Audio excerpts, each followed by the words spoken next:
महाराष्ट्र में संचालित dance bar और ऑर्केस्ट्रा बार के विरोध में महाराष्ट्र नवनिर्माण सेना ने आक्रामक रुख अपनाया है। मनसे के पनवेल महासागर अध्यक्ष योगेश चिले ने 19 जुलाई से पनवेल में आमरण अनशन शुरू करने की चेतावनी दी है। मनसे का आरोप है कि राज्य के कई हिस्सों में अवैध रूप से डांस बार संचालित किए जा रहे हैं। पार्टी ने मांग की है कि अवैध डांस बारों के साथ साथ सभी प्रकार के अधिकृत और अनधिकृत ऑर्केस्ट्रा बार भी बंद किए जाए। योगेश चिले ने कहा कि उनकी पार्टी संवैधानिक और लोकतांत्रिक तरीके से आंदोलन कर रही है। उन्होंने सरकार के इस मुद्दे पर गंभीरता से विचार कर ठोस निर्णय लेने की मांग की है।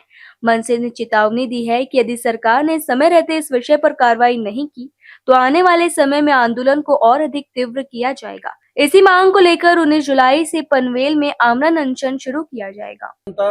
70 ते 100 डान्स बार आहेत, याच्यामध्ये काही अनधिकृत आहेत, काही अधिकृत आहेत। परंतु अधिकृत आहेत याचा अर्थ तिथे सर्व गोष्टी अधिकृत सुरू आहेत असं नाही।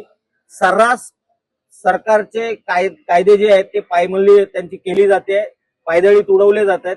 जिथे फ्लोअरवरती 7 ते 8 मुली असल्या पाहिजेत तिथे 30 ते 40 मुली यांच्या फ्लोअरवर असतात। त्या गाणं गात नाहीत, त्या नाचतात, अश्लील चाळे करतात, अंगविक्षेप करतात। सर्व्हिस देताना जे गिराईक आहेत त्यांच्या शरीराशी त्यांची घसट जाणीवपूर्वक केली जाते। समोरच्या गिराईकाला उद्युक्त केलं जातं। तेच पिकअप पॉइंट सुद्धा आहेत।